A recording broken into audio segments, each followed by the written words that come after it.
Bonjour et bienvenue sur la planète Oxygène. À l'occasion de la sortie de l'épisode 8 de Star Wars qui aura lieu le 13 décembre prochain, j'ai décidé de te faire une vidéo spéciale dédiée à cette galaxie lointaine, très lointaine. Bon allez, on attaque tout de suite, je vais t'apprendre le maniement du sabre laser. Tu n'en as pas le droit. Tu n'as pas de diplôme. Hé, stop! Tu ne peux pas faire ça. Tu n'as pas le droit d'enseigner l'art du sabre laser. Ah bon, et pourquoi? Tu n'as pas ton diplôme. C'est la propriété de Disney, mince alors. Ah d'accord. Bon, alors on laisse Tu n'es tomber. pas allé à l'université. J'ai pas les droits. Je vais d'abord parler du personnage qui est selon moi le plus intéressant de cette nouvelle trilogie, c'est-à-dire Rey, la jeune pilleuse d'épave de Jakku.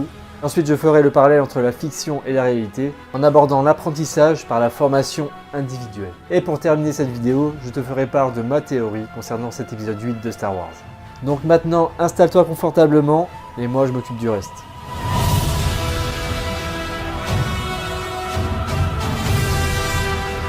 Pour ceux qui l'ignorent encore, Rey apparaît dans l'épisode 7 de Star Wars. Il s'agit d'une jolie jeune femme, plutôt athlétique, que l'on voit clairement perdue, à l'écart de la civilisation, en train de compter les jours depuis son habitation vétuste, dans l'espoir de revoir un jour ses parents. Elle grandit donc au milieu d'épaves, d'engins de guerre échoués, jusqu'au jour où elle fit la rencontre d'un robot appelé BB-8. La suite, vous la connaissez, elle quittera la planète de son enfance pour rejoindre l'Alliance rebelle et s'opposer au Premier Ordre, le Nouvel Empire. Par la force des choses, Rey découvre qu'elle a un don pour la force qui permet de devenir un Jedi. Donc, au départ de cet épisode 8, Rey sera formée par Luke Skywalker. Elle va apprendre à maîtriser ses pouvoirs grandissants et difficilement maîtrisables. Le temps est venu pour les Jedi d'en finir. Maintenant, étudions la situation de façon plus concrète. Retournons un peu sur Terre. Un disciple est formé par un maître. Bon, on parle peut-être de coach de nos jours ou de mentor. Ça existe. Un mentor, ça englobe un peu le coaching, mais ça va au-delà du coaching. Son secteur d'activité est bien plus important. Alors, pour suivre un enseignement, il faut obéir à certaines règles universelles. Tout d'abord, première règle, l'investissement. Un élève doit s'investir pour son maître.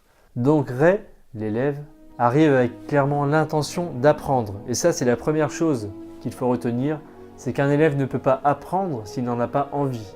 Il faut mettre en avant la volonté de se développer en mettant de côté son ego, ses préjugés, voire même ses propres connaissances. Un bon disciple, un bon élève doit être attentif, rigoureux, il doit prendre sur soi car souvent la critique sera difficile à accepter. Il faut prendre conscience que le maître est là pour appuyer là où ça fait mal. Le but est clairement d'effacer les faiblesses pour pouvoir travailler sur les qualités. Deuxième clé de la réussite, il est très important d'établir une relation de confiance. Ce qui permettra donc de franchir, on va dire, ce round d'observation qui est souvent stérile. On n'est pas là pour se faire des politesses, on est clairement là pour se dire les choses et pour avancer ensemble. Alors oui, ça prend parfois du temps, mais il est vraiment nécessaire de franchir cette barrière de la confiance pour pouvoir travailler sereinement. Et ça, c'est valable dans tous les domaines, bien entendu. Travailler dessus avant même d'aborder autre chose. Il est temps de se forger une force de l'esprit, d'apprendre à encaisser les coups, en supprimant le mot hésitation de son propre langage. Il faut parfois apprendre à faire des erreurs pour ne pas avoir à les reproduire, pour en tirer les bonnes leçons, tout en gardant bien entendu une part de réflexion, mais toujours en allant de l'avant. Troisième clé de la réussite, le maître doit adopter une ou plusieurs méthodes d'enseignement, en fonction de la personne qu'il aura en face de lui, mais également en fonction de la problématique et des objectifs. Donc il y a 3 méthodes. La méthode traditionnelle où tu échangeras des idées, donc dans le respect, le calme, c'est un dialogue entre les deux parties qui aboutira quoi qu'il en soit sur un consensus. Le tout est basé sur la sagesse et la confiance. Ensuite, il y a la méthode du choc des idées. Là, il y aura clairement une confrontation. L'élève devra accepter la critique et continuer à évoluer en comprenant que cette critique est constructive. Les raisons seront bien entendu argumentées pour que l'élève comprenne pourquoi il est nécessaire de changer les choses. Et ensuite, il y a la méthode des problèmes à résoudre.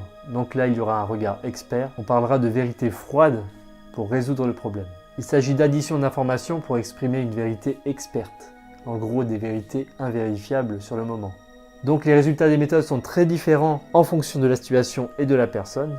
Il faut toujours rester dans le naturel en fonction de ce qui se présente. Bien entendu, les méthodes peuvent être mélangées et associées en fonction des objectifs. Maintenant, concentre-toi. La quatrième clé est selon moi le fait qu'un élève doit être attentif. Un élève essaiera toujours d'apprendre à chaque instant s'il est vraiment intéressé. S'il commence à s'ennuyer, eh bien là ce n'est vraiment pas bon, il faudra peut-être changer de voie. Ce n'est peut-être pas la bonne méthode, ou simplement la personne n'est pas assez investie dans son objectif. Il peut parfois arriver, dans certaines cultures, que le maître rebaptise l'élève. Ça peut paraître assez surprenant, n'est-ce pas? Car la personne peut mal le prendre. Comme je dis, on n'est pas là pour rester sur des susceptibilités. Parfois, le maître rebaptise l'élève tout simplement pour mettre en avant la personne qu'il doit être ou qu'il est actuellement. Cela peut également permettre à l'élève de comprendre ce qu'il deviendra. Il est vraiment important pour un maître de clarifier les rôles, en se mettant parfois au même niveau, tout en sachant que l'objectif pour le maître et pour l'élève est le même. C'est permettre à ce même élève d'atteindre ses objectifs. Moi-même, à une certaine époque, j'ai formé des disciples que j'ai baptisés à ma façon. Certains adhéraient à leur surnom, d'autres un peu moins. Mais ça, c'est une autre histoire. Pour que la formation soit aboutie, il faut que la rigueur soit étalée dans le temps. On ne peut pas se plaindre et dire que ça ne marche pas si on essaie seulement pendant 2 ou 3 mois. Certaines formations peuvent durer plus de 2 ans, voire même certaines une dizaine d'années. L'engagement doit se faire dans la durée, en gardant l'état de réciprocité suivant. L'esprit forge le corps et le corps forge l'esprit. Le disciple doit donc apprendre à se connaître pour libérer son potentiel. Alors pour atteindre l'objectif, il y a bien entendu des paliers à franchir. Et par palier, je parle de mise à l'épreuve. Le maître va confronter l'élève à ses plus grandes difficultés. Il peut vaincre sa peur pour avoir une meilleure estime de soi, par exemple. C'est tellement plus grand. Alors Rey, jeune et prometteuse, va devoir apprendre à canaliser sa colère, à contrôler ses peurs et à évacuer sa haine. Car comme tu as pu le voir dans l'épisode 7, Rey n'arrive pas à gérer ses émotions. Elle l'exprime par la colère, notamment dans son combat face à Kylo Ren, je suis sûr que tu t'en rappelles. Un peu comme le grand Anakin Skywalker, qui est devenu Dark Vador, elle a grandi avec beaucoup de ressentiment et de traumatismes profonds. Je parle bien entendu de la recherche de ses parents et de la perte de repères.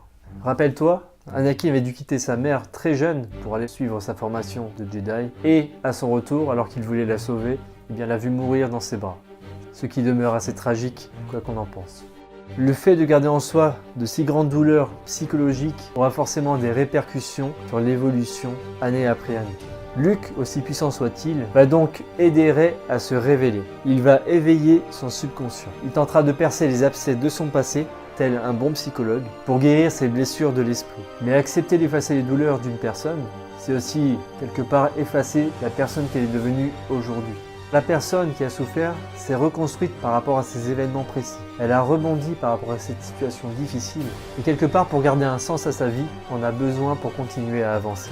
Luke, lors de cet enseignement, va sentir grandir une menace. Le mal-être de Rey s'exprimera donc naturellement aux yeux de son maître, qui mettra certainement fin à cette période de formation. Rey a bâti sa propre destinée à partir de ses souffrances, ce qui fait aujourd'hui sa force.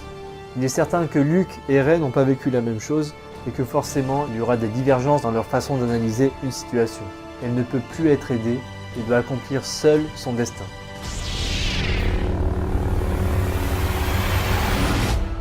Ce cheminement peut paraître abstrait, mais nous montre clairement que nous sommes les seuls à pouvoir prendre des décisions pour nous-mêmes. Il y aura un moment où il sera nécessaire de voler de ses propres ailes. Il faudra faire ses choix et avancer selon ses convictions, en fonction de ses valeurs et de ses volontés. Rey aura donc besoin de retrouver son libre arbitre, pour le meilleur et pour le pire. Aujourd'hui, elle m'effraie. Bon, moi j'ai ma petite théorie sur cet épisode 8, sur ce scénario. Je pense sincèrement que Rey trahira Luke suite à son enseignement, tout simplement parce qu'elle se révélera et aura besoin donc d'indépendance pour pouvoir devenir une nouvelle sorte de Jedi, partagée entre le bien et le mal. Bon alors bien évidemment je ne connais pas le scénario du prochain film, tu te doutes bien que Walt Disney ne m'a pas mis dans la confidence. Quoi qu'il en soit, la vérité sera celle du film, et il en sera très bien ainsi. Sans la force et partage autour de toi cette vidéo. De cette vidéo tu peux retenir plusieurs choses. Tout d'abord, que le mentor est là pour guider le disciple, pour transmettre l'énergie, les vibrations et la croyance en lui-même. Que l'élève doit s'investir intégralement pour pouvoir évoluer, qu'un enseignement fait grandir les deux parties, que ce soit élève ou maître, que ce genre de relation doit être basé sur la confiance, que le mentor doit mettre en place plusieurs méthodes en fonction de la personne, mais également en fonction de ses objectifs, et qu'un élève doit apprendre à chaque instant. Voilà, cette vidéo est terminée, j'espère qu'elle t'a plu. En tout cas, si c'est le cas, mets un pouce bleu, ça me ferait bien plaisir. Je t'ai préparé en parallèle un trailer assez sympathique, tu m'en diras des nouvelles. Je te dis donc à très bientôt. Ciao, ciao.